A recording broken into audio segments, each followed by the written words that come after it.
Welcome back to my channel. This is Nib TV again. So ngayon guys, may share naman ako sa inyo isang simpleng idea. Pero bago tayo magsimula, isa muna maikling intro.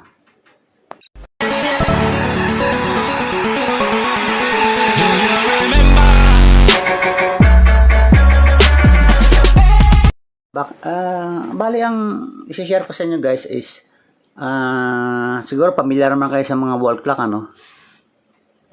Ito halimbawa ang example yan. Ito ay ginagamitan ng battery, yung simple battery na tulad nito, mga ganito, 1.5 volts. So pag napundis siya, ibig sabihin na lobat na, siyempre papalitan mo na naman yung battery. Kahit na ba rechargeable yung battery mo, iyan mo pa rin tatanggalin, papalitan mo ng naka-fully charge, tapos yung tinanggal mo i-charge mo. So para hindi ka na ganong nahihirapan sa ganong setup, tuturo ko sa inyo paano gumawa ng pangmatagalan na power supply ng ating wall clock. Sa ngayon wala siyang battery guys, yan tinanggal ko lang kasi gusto ko sa, pero umaandar yan guys. Ito papakita ko sa inyo.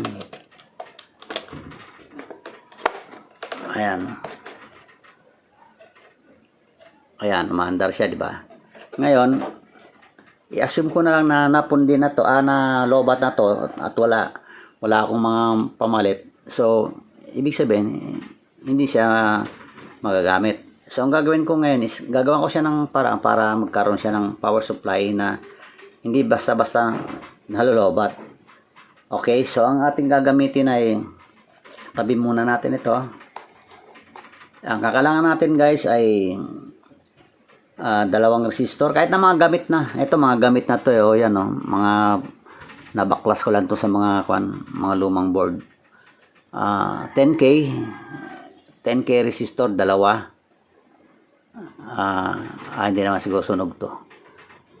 Okay, so dalawang 10k, tapos isang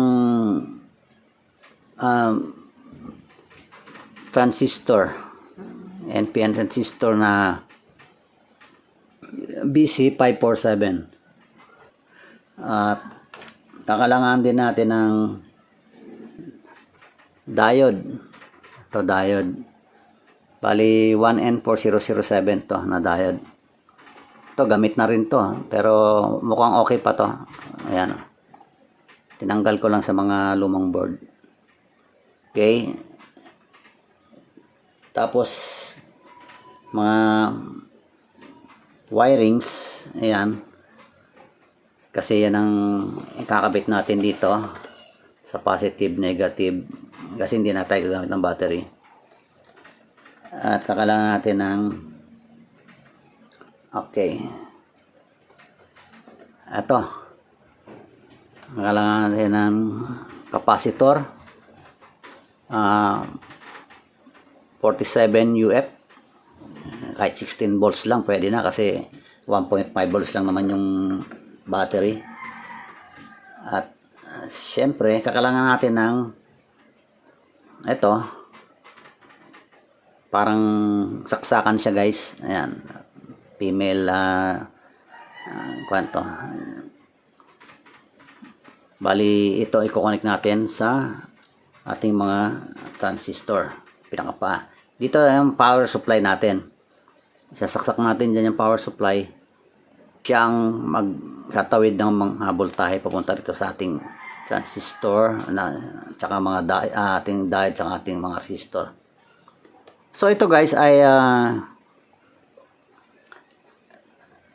naisip ko lang kasi gusto kong gamitin dito guys is yung kung meron kayong mga lumang 5 volts na charger o kaya yung mga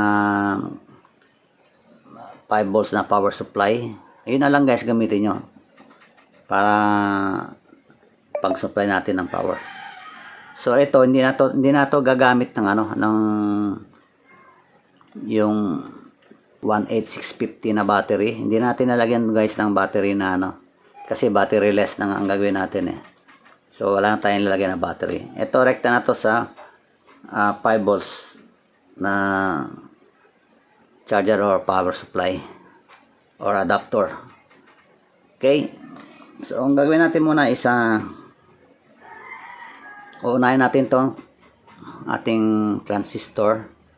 Tabi muna natin to at ilalagay natin ang ating helping hand. Okay, papainitin ko pala yung akin. Ayan, soldering iron. Okay, so ito yung helping hand natin. Lagay natin to dyan. Ang gagawin natin guys, itong isang 10K resistor. By the way, alam nyo na guys siguro yung BC547. Ito yung kanyang collector. Pag nakaharap sa iyo collector, base, emitter. So itong isang end ng resistor, i-connect natin dito. Yan sa ating collector. Tapos yung isang end dito sa base. Ayan. Tapos itong isang end niya guys, dito natin siya i-attach sa base ng ating transistor. Okay.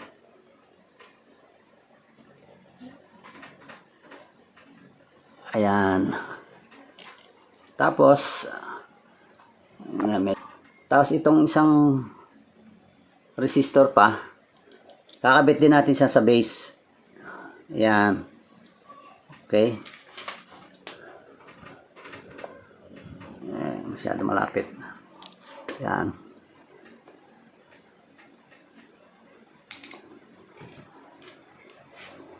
Okay.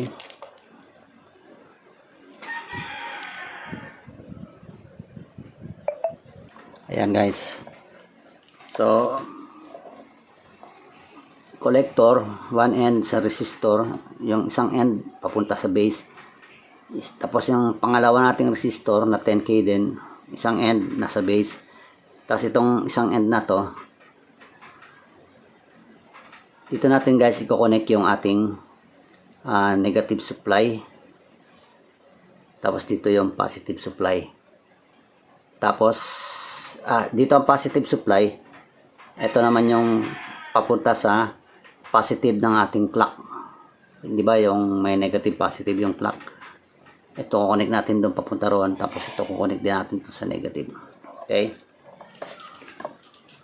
Tapos itong diode guys, dito natin kukonek yung cathode, yung anode niya, yung positive ng ating diode, dito natin kukonek sa emitter. Okay, pag ganyan, kasobra haba, tatanggalin ko na lang guys tong residual na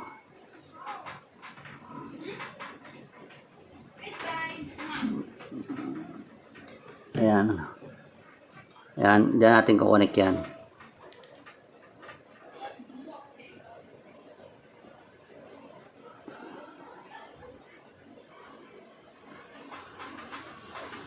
Ayan.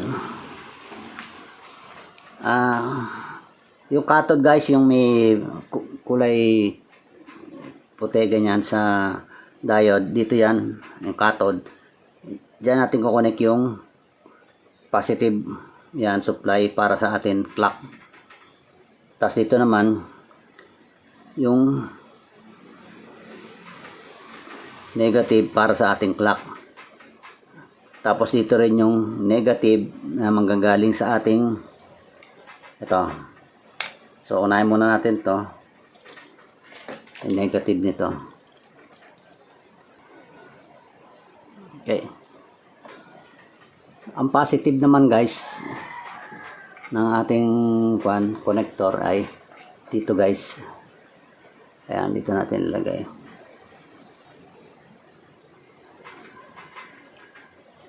Ayan.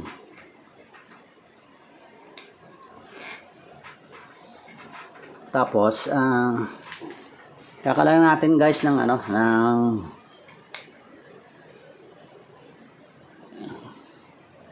eto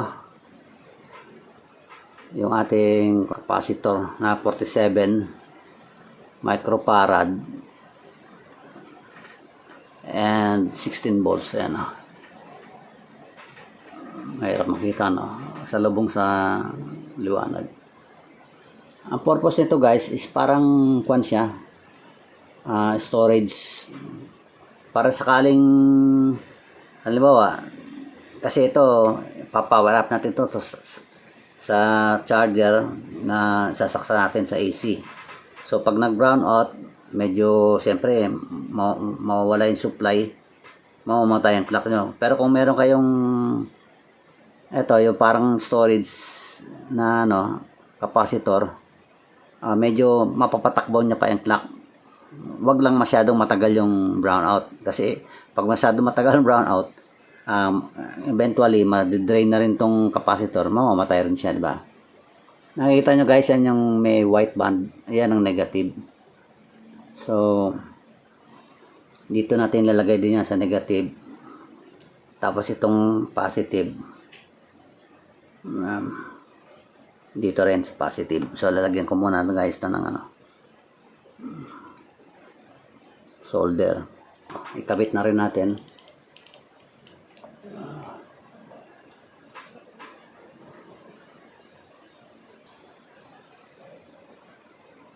Yan. Tapos itong negative din, papuntang clock.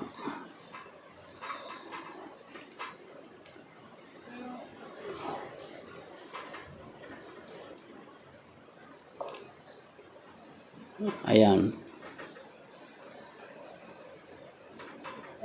Okay. Guys, ang kanyang finish.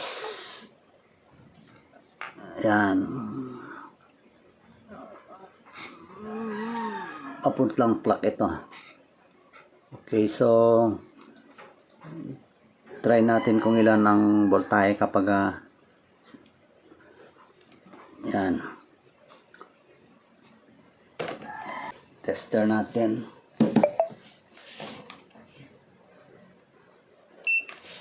Ayan. Bali, ang purpose nitong diode guys is makakabawas din guys ng kanyan voltage. Kasi pag hindi dumaan sa diode, siguro mga 2 volts yan. Testing natin yan, before the diode. Yan 1.9 or 2 volts. Tapos after sa diode, ayan 1.3 o 1.7. Ayan 1.4. So okay na to guys, pwede na to, kasi 1.5 volts naman yan. Ayan 1.7, pwede na yan. Okay, ito sinabi ko naman yung purpose nito, para mag-store sa ng energy sakaling magkaroon ng power failure. At least mapapatakbo pa niya yung clock. Yan. Ngayon, try natin guys sa clock natin kung tatakbo siya. Ito. Yan, hihinang natin yung positive dito. Positive dito, negative. So, bunutin ko muna guys. Yan, tanggalin ko muna. Tapos ipepwesto ko na lang yan dito guys. Alisin natin ito. Yan, ako na bahala maghanap ng pwesto nito. Siguro dito na lang siya sa baba. Lagyan ko lang ng glue. Kasi ito doon.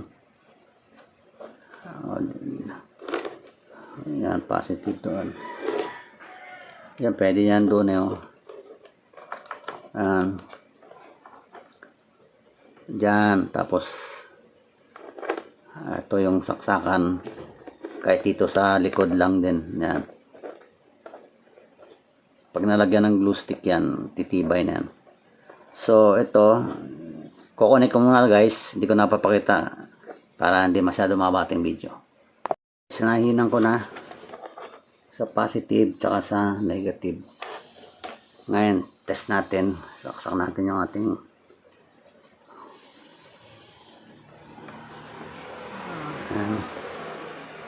ayan guys, mandar na. Okay. So, successful guys. So, hindi na natin kailangan ng battery. Okay. Tanggalin natin guys. Tingnan natin kung aandar pa rin siya. Ayan guys. Hindi pa siguro nakapag-store ng yung ating capacitor. Pero pag nakapag-store niyan, andar na yan. Okay. Okay na guys. So, ang gagawin ko na lang is, iguglo ko to. Ganyan siguro. Tapos dito na lang siguro to. Yan, nakaganyan. Yan, para pag nilagay na sa likod, diretso na sa socket. So, iguglo ko na lang guys. Hindi ko na lang papakita. Pag nag-glow na, tsaka na papakita sa inyo. Tapos, final test. Guys, yan, nag-glow na. Yan. Dito ko na siya nilagay. Para pag sinaksak natin itong power supply. Yan. Okay, test natin guys. Ayan.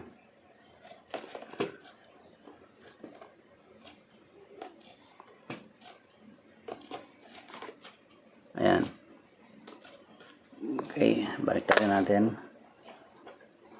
Ayan, okay na guys. Ayan o. Pag tinanggal natin, mamatay. Ayan. Pag tinusok natin, okay. So, ilagay natin sa tamang oras ngayon is 1:04. So, ilagay natin ang 1:04.